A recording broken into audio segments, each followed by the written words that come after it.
संघर्ष के बीच दोस्तों एक कहानी शुरू करने से पहले आप सभी से रिक्वेस्ट है कि प्लीज़ आप मेरी कहानी को पूरा सुने। काफ़ी आपकी इमोशनल और बेहतरीन कहानी मिलेगी। ये मेरी खुद की वॉइस है, ऐप से लिया हुआ नहीं, खुद का वॉइस है। काफ़ी मेहनत करता हूँ। मेरा एक चैनल डिलीट हो गया तो दूसरा चैनल बनाया। प्लीज़ आप इस गरीब को सपोर्ट करें और पूरी कहानी को सुने और मेरे और भी कहानियों को सुने। शायद काफ़ी बेहतरीन कहानी पोस्ट करता हूँ आपको चुन चुन करके, तो प्लीज़ आप सपोर्ट करें। किसी गाँव में एक धर्मपरायण किसान रहा करता था। उसकी फसल अक्सर ख़राब हो जाया करती थी। कभी बाढ़ आ जाया करती थी तो कभी सूखे की वजह से उसकी फसल बर्बाद हो जाया करती।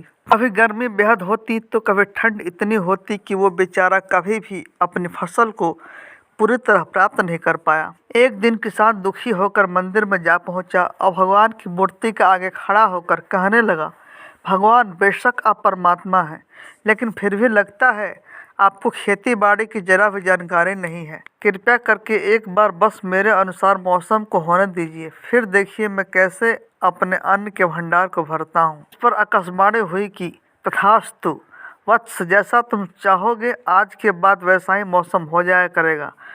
और ये साल मैंने तुमको दिया। किसान बड़ा खुशी खुशी घर लौट आया। क्या होता है, उस बरस भगवान ने कुछ भी अपने अनुसार नहीं किया और किसान जब चाहता धूप खिल जाया करती और जब वो चाहता तो बारिश हो जाती। लेकिन किसान ने कभी भी तूफान को और अंधड़ को नहीं आने दिया।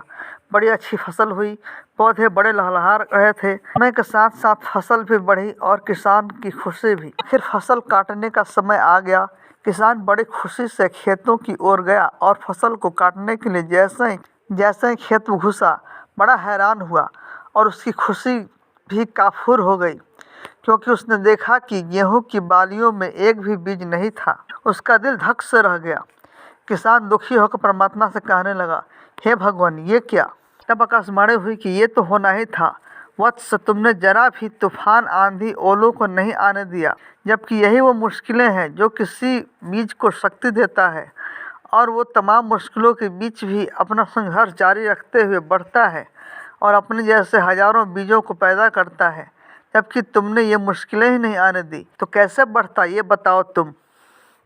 भगवान ने कहा, बिना किसी चुनौतियों के बढ़ते हुए ये पौधे अंदर से खोखले रह गए। यही होना था। यह सुनकर किसान को अपनी गलती का एहसास हुआ। जिंदगी में जब तक बाधाएं नहीं आती तब तक खुद की काबिलियत का भी अंदाजा नहीं होता कि वो बेहतर कर सकता है। जबकि अगर बाधाओं से पार जाने के लिए वो अपनी भी जान लगा दे तो मंजिल कहीं अधिक दूर नहीं होती। दोस्तों, ये कहानी आपको कैसे लगी प्लीज़ कमेंट करना और लाइक शेयर चैनल सब्सक्राइब कर देना।